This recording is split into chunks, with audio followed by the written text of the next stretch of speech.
तो हम लोग रिवाइज कर रहे हैं रिप्रोडक्शन चैप्टर को।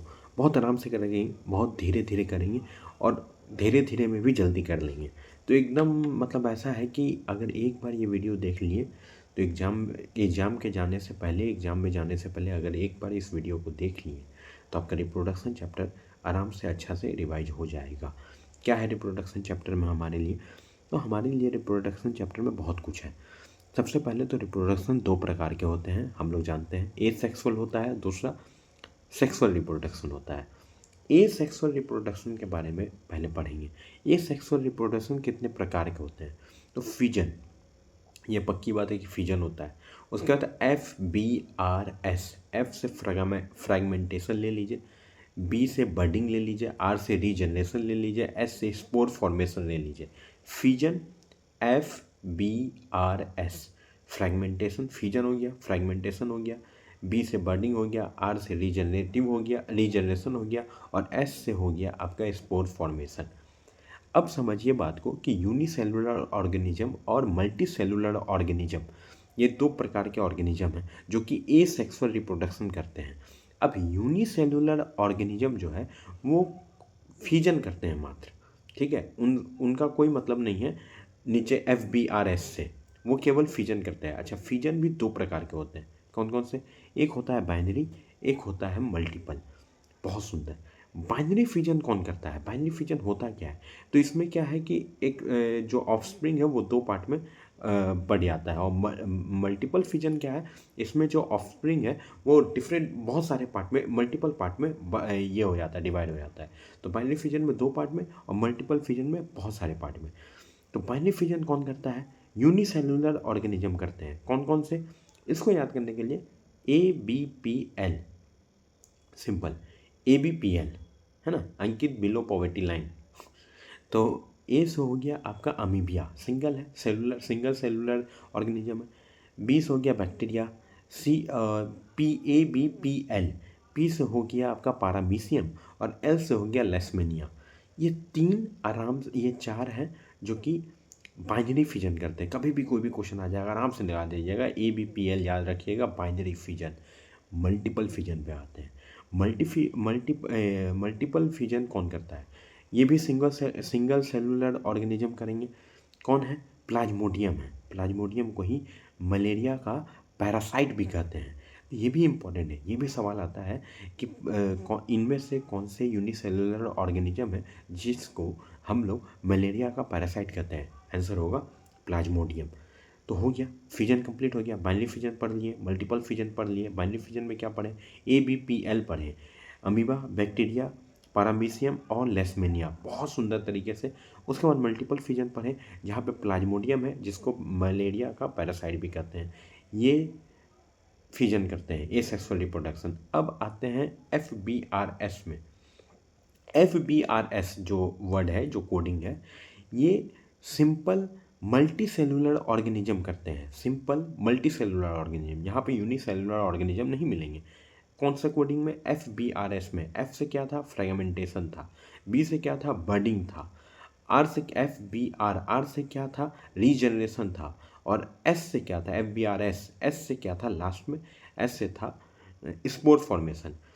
अब आ जाइए कि F से फ्रैगमेंटेशन। फ्रैगमेंटेशन कौन करता है? फ्रैगमेंटेशन होता क्या है? फ्रैगमेंटेशन में क्या है कि दो, इसमें भी दो पार्ट में बढ़ जाता है, डिवाइड कर लेता है, हाफ इक्वली हाफ में कटता है फ्रैगमेंटेशन में। तो ये भी पूछता है, तो ये भी ध्यान रखिएगा कि फ्रैगमेंटेशन में इक्वली हाफ में बढ़ता है।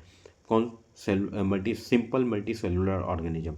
कौन कौन से ऑर्गेनिज्म है जो ये टाइप के रिप्रोडक्शन, ए सेक्सुअल रिप्रोडक्शन को परफॉर्म करते हैं? तो ये है, इसको याद कर लीजिए 2S से। एक हो गया स्पैरोगैरा जिसको हम लोग ग्रीन एल्गे भी कहते हैं, और एक हो गया सी एनोमोन। खत्म। फ्रैगमेंटेशन कौन करता है? क्या होता है? टू इक्वली हाफ में बढ़ता है। कौन करता है? स्पैरोगैरा करता है और सी एनोमोन करता है। 2S से याद कर लिया फ्रैगमेंटेशन को। बडिंग, बडिंग क्या होता है? जैसे ये है, मान लीजिए सिंपल मल्टी सेलुलर ऑर्गेनिज्म, और ये पहला पार्ट है, ये टूट गया और ये टूट के एक अपना नया फॉर्मेशन बना लिया प्रॉपर, इसको कहेंगे हम लोग बडिंग, है ना। सिंपल है, बहुत सिंपल है। बडिंग कौन करता है? बडिंग से हाई, बडिंग से हाई, HY, हाई। HY से क्या हो गया? हाइड्रा और ईस्ट। फ्रैगमेंटेशन कौन कर रहा था? 2s। Simple multi cellular organism है सब। बडिंग कौन कर रहा है? Hydra and east. खेल खत्म। FBR, आर से आ जाइए रीजनरेशन। रीजनरेशन क्या है? जैसे ये फिर से याद कीजिए, ये है आपका सिंपल मल्टी सेलुलर ऑर्गेनिज्म और ये डैमेज हो गया। अब ये डैमेज हो गया, ये बनाया और ये बनने के बाद निकल गया, ठीक है। ये डैमेज हो गया मान लीजिए, है ना, और ये फिर डैमेज होके ये निकला और ये नया बन गया। इसको कहते हैं रीजनरेशन। कौन करता है? तो ये प्लानेरिया करता है, हाइड्रा करता है, और प्लानेरिया करता है, हाइड्रा करता है और राइजोपस करता है। PHR, Planaria, hydra and Rhizopus. अब लास्ट आ जाइए आपका स्पोर फॉर्मेशन। बहुत ईजी है स्पोर फॉर्मेशन। ये राइजोपस करता है। ब्रेड में जो मोल्ड देखते हैं ना हम लोग, जब ब्रेड पुराना हो जाता है तो उसमें मोल्ड लग जाता है, उस पर वाइट लग जाता है, वो राइजोपस रहता है। ये वही स्पोर फॉर्मेशन, ये सेक्सुअल रिप्रोडक्शन करता है। कौन? राइजोपस। तो हो गया FBRS निकल गया आपका सिंपल मल्टीसेलुलर ऑर्गेनिज्म के लिए, और ऊपर वाला निकल गया यूनिसेलुलर ऑर्गेनिज्म के लिए। फिजन निकल गया यूनिसेलुलर ऑर्गेनिज्म के लिए, और आपका ये निकल गया मल्टीसेलुलर ऑर्गेनिज्म के लिए, सिंपल मल्टीसेलुलर ऑर्गेनिज्म के लिए। बहुत अच्छे तरीके से हम लोग यहाँ तक समझ गए। अब आगे हम लोग समझेंगे वेजिटेटिव प्रोपागेशन क्या होता है, कितने प्रकार के होते हैं। तो वेजिटेटिव प्रोपागेशन होते हैं कटिंग, तो स्टेम और लीफ को काटे और लगा दिए। लेयरिंग, इसमें क्या है, स्टेम ऑफ द प्लांट को बेंड करते हैं सॉइल के अंदर और फिर लगाते हैं। जैसे ये स्टेम है मान लीजिए किसी प्लांट का, और इसको बेंड किए और फिर मिट्टी में लगा दिए और यहाँ से फिर अब निकलेगा, तो इसको हम लोग कहते हैं लेयरिंग। और ग्राफ्टिंग किसको कहते हैं? तो स्टेम है, कोई भी प्लांट का स्टेम है, जैसे रोज ऐसे ही लगता है, गुलाब का फूल ऐसे ही लगाया जाता है कि उसका जो स्टेम है वो तोड़ते हैं और फिर वो उस स्टेम को किसी और के साथ बांध देते हैं, मतलब दूसरे गुलाब के स्टेम के साथ बांध देते हैं और वहाँ से उनका वेजिटेशन हो जाता है। तो वेजिटेटिव प्रोपागेशन 3 प्रकार के होते हैं, कटिंग होता है, लेयरिंग होता है और ग्राफ्टिंग होता है। ग्राफ्टिंग का उदाहरण रोज है और लेयरिंग का उदाहरण लेमन है, जिसमें स्टेम को मिट्टी में घुसा देते हैं, फिर वहाँ से उसका राइज हो जाता है। और कटिंग का उदाहरण तो सभी है, सबको काट के आप लगा सकते हैं आराम से, रोज हो गया, मनी प्लांट हो गया, वगैरह वगैरह वगैरह। अब आते हैं सेक्सुअल रिप्रोडक्शन में। सेक्सुअल रिप्रोडक्शन में प्लांट में सबसे पहले देखेंगे, भैया देखिए पहले बात कि प्लांट का जो रिप्रोडक्टिव ऑर्गन है वो कौन सा है। प्लांट का रिप्रोडक्टिव ऑर्गन कोई और नहीं, फ्लावर है, सिंपल। फूल है रिप्रोडक्टिव ऑर्गन। अब मेल पार्ट कौन सा है? मेल पार्ट है स्टेमन। स्टेमन में 2 पार्ट आता है, कौन सा?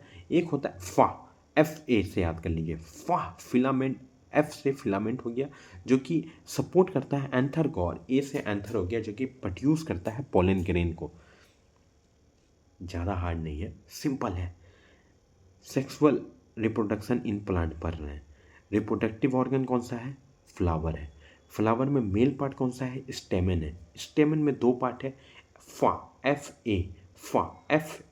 फिलामेंट है जो कि सपोर्ट करता है एंथर को, और एंथर है जो कि प्रोड्यूस करता है पोलन ग्रेन को। अब आते हैं फीमेल पार्ट पे। फीमेल पार्ट को बोलते हैं पिस्टिल। कौन कौन से है इसके अंदर? इसके अंदर है SSO, स्टिग्मा, स्टाइल और ovary. Female part of the reproductive organ of the plant is called pistil. कौन कौन से पार्ट है इसके अंदर? पिस्टिल के अंदर SSO, stigma, style, ovary. Stigma क्या करता है? पोलन ग्रेन को चिपकाता है अपने पे। स्टिग्मा सबसे ऊपर रहता है प्लांट के, ठीक है। वो पोलन ग्रेन जब आता है उड़ के तो उसको चिपकाता है अपने पे। और स्टाइल क्या करता है? वो इलोंगेट करता है, नीचे लेके जाता है। और यहाँ पे नीचे में ओवेरी है, ओवेरी है नीचे में। ये वेट कर रहा होता है कि पोलन ग्रेन आए, और यहाँ पे हम लोग एग, इसका ओवेरी में ही एग जो है वो वेट कर रहा होता है, और यहाँ पे हम फर्टिलाइजेशन होता है और फिर रिप्रोडक्शन हो जाता है। ये है sexual reproduction in plant, simple cheese. Reproductive organ कौन सा है? तो रिप्रोडक्टिव ऑर्गन है फ्लावर। मेल पार्ट कौन सा है? स्टैमेन। फीमेल पार्ट कौन सा है? पिस्टिल। स्टैमेन में 2 चीज़ है, F और A, फिलामेंट और एंथर। फिलामेंट क्या करता है? सपोर्ट करता है एंथर को। एंथर क्या करता है? प्रोड्यूस करता है पोलन ग्रेन को। उसके बाद पिस्टिल है, पिस्टिल में SSO है। SSO से क्या समझ पाओगे तुम? SSO से समझ पाओगे स्टिग्मा, स्टाइल और ओवेरी। इसके एक रत्ती इसके बाहर से नहीं आने वाला है क्वेश्चन। अब आओ इस पे पॉलिनेशन पे समझ जाओ। पॉलिनेशन क्या होता है भैया? पॉलिनेशन होता है पोलन ग्रेन का मूवमेंट, इसको हम लोग पॉलिनेशन कहते हैं। अब किसी प्लांट का फ्लावर है, उसका जो पोलन ग्रेन है वो मान लो उसी पे आके गिर आता है, उसी प्लांट पे गिर आता है, तो उसको हम लोग सेल्फ पॉलिनेशन करते हैं। लेकिन अगर दूसरा प्लांट पे चल जाता है तो उसको हम लोग क्रॉस पॉलिनेशन कहते हैं। सिंपल है, बहुत आसान है। पॉलिनेशन किसको कहते हैं? ट्रांसफर ऑफ पोलन ग्रेन को कहते हैं इस प्रोसेस को। The process of transfer of pollen grain is called pollination. उसके बाद क्या है अगला? अगला है कि क्रॉस पॉलिनेशन और सेल्फ पॉलिनेशन किसको कहते हैं? तो अगर सेम प्लांट के फ्लावर पे गिर गया तो सेल्फ पॉलिनेशन है, और अगर अदर प्लांट के फ्लावर में गिर गया तो उसको हम लोग क्या कहेंगे? क्रॉस पॉलिनेशन कहेंगे। अब आते हैं कि जो पॉलिनेशन है वो अगर हवा से होता है तो क्या कहते हैं? पानी से क्या होता है तो क्या कहते हैं? और इंसेक्ट्स से अगर होता है तो क्या कहते हैं? तो हवा से जो होता है उसको एनीमोफिली बोलते हैं। मोफली, MOPHILLY, मोफली कॉमन टर्म है। विंड से होगा एनीमोफिली लगा देंगे, एनी लगा देंगे। इंसेक्ट्स से होगा एंटी लगा देंगे, ANTE, एंटीमोफिली। और अगर वाटर से होता है तो हाइड्रोमोफिली। सिंपल। अगर पॉलिनेशन विंड के थ्रू हो रहा है तो क्या लगाएंगे? एनीमोफिली। अगर इंसेक्ट्स के थ्रू हो रहा है तो क्या लगाएंगे? एंटीमोफिली। और अगर वाटर के थ्रू हो रहा है तो क्या लगाएंगे? हाइड्रोमोफिली। खत्म। बहुत अच्छे तरीके से ये बात भी सीख ली है। अब इसके बाद पॉलिनेशन के बाद अब आते हैं मेल एंड फीमेल पार्ट पे। यानी कि एक होता है बाइसेक्सुअल। बाइसेक्सुअल फ्लावर कौन कौन सा है और यूनिसेक्सुअल फ्लावर कौन कौन सा है, या यूनिसेक्सुअल प्लांट कौन कौन सा है? तो देख लो, यूनिसेक्सुअल का मतलब या तो मेल रिप्रोडक्टिव ऑर्गन रहेगा या तो फीमेल रिप्रोडक्टिव ऑर्गन रहेगा, और बाइसेक्सुअल का मतलब है दोनों रहेगा। तो पहले यूनिसेक्सुअल के लिए एक इजी ट्रिक याद कर लो, जो कि क्वेश्चन इसी से आता है कि यूनिसेक्सुअल कौन कौन सा है। तो वो हो गया PCM, पपाया, कोकम्बर, और M से हो गया मेलन, वाटरमेलन। ये सभी है यूनिसेक्सुअल। इसके बाद जो भी आएगा जनरली वो हो जाएगा बाइसेक्सुअल। बाइसेक्सुअल में क्या हो जाएगा? बाइसेक्सुअल में हो जाएगा सनफ्लावर, रोज, लिली, उड़हुल का फूल, है ना, ये सब हो जाएगा बाइसेक्सुअल में। यूनिसेक्सुअल में PCM याद कर लो। मस्टर्ड के बारे में बहुत कन्फ्यूजन रहता है, मस्टर्ड एक्चुअल में बाइसेक्सुअल है, नॉट यूनिसेक्सुअल है। ठीक है, सरसों यूनिसेक्सुअल नहीं है, बाइसेक्सुअल है। समझो बात को, बहुत ईजी है। अब आ रहे हैं हम लोग फ्रूट के ऊपर। फ्रूट 3 प्रकार के हैं। दो फ्रूट को देखो, फ्रूट अब जैसे पॉलन ग्रेन वाला कहानी जो हो रहा है, जो रिप्रोडक्शन हो रहा है, तो फ्रूट निकल रहा है, तो डज नॉट रिक्वायर फर्टिलाइजेशन एक टाइप है कि फ्रूट तो आ रहा है लेकिन इस फ्रूट को फर्टिलाइजेशन का रिक्वायर्ड नहीं है।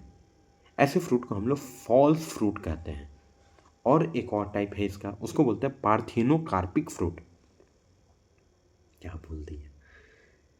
सिंपल है, डज नॉट रिक्वायर फर्टिलाइजेशन वाला फ्रूट, यानी कि फ्रूट बन रहा है लेकिन इसको फर्टिलाइजेशन का रिक्वायरमेंट नहीं है।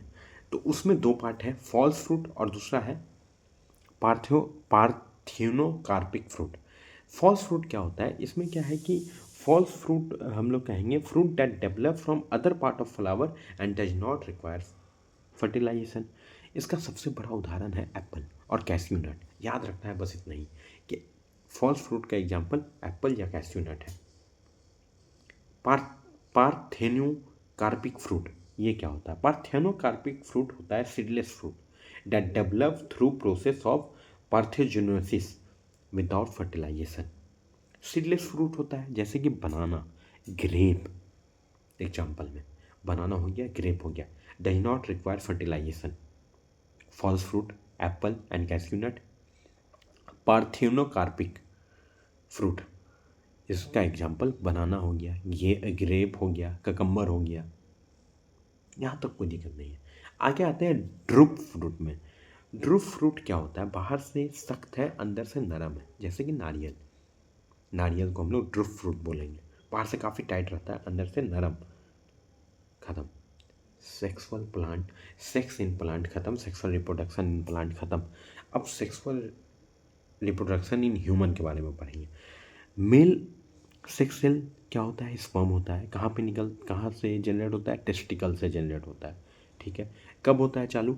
10 से 12 साल की उम्र में चालू हो जाता है। वैसे ही फीमेल सेक्स सेल क्या है, ओवेरी है, ओवम है। कहाँ पे चालू होता है, प्रोड्यूस फ्रॉम ओवेरी। मेल वाला स्पर्म था, कहाँ से कहाँ कौन बनाता है, टेस्टिकल बनाता है। कितने उम्र से बनने लगता है, जनरली 10 से 12 साल की उम्र से बनने लगता है। ओवम है हमारा फीमेल का सेक्स सेल, कौन बनाता है, ओवेरी बनाता है। कब से बनाने लगता है, 10 से 12 की उम्र में बनाने लगता है। और इसी पीरियड को जब ovaries start to mature and produce egg, इसी पीरियड को मेनार्क कहते हैं।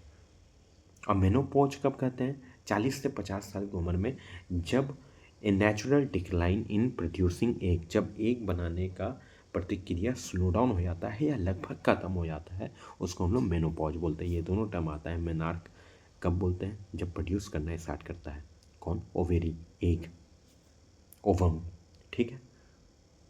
जब बंद कर देता है तब मेनोपॉज, जब चालू करता है तब मेनार्क। 10 से 12 साल की उम्र में चालू होता है फीमेल का। ये दो इंपॉर्टेंट बात।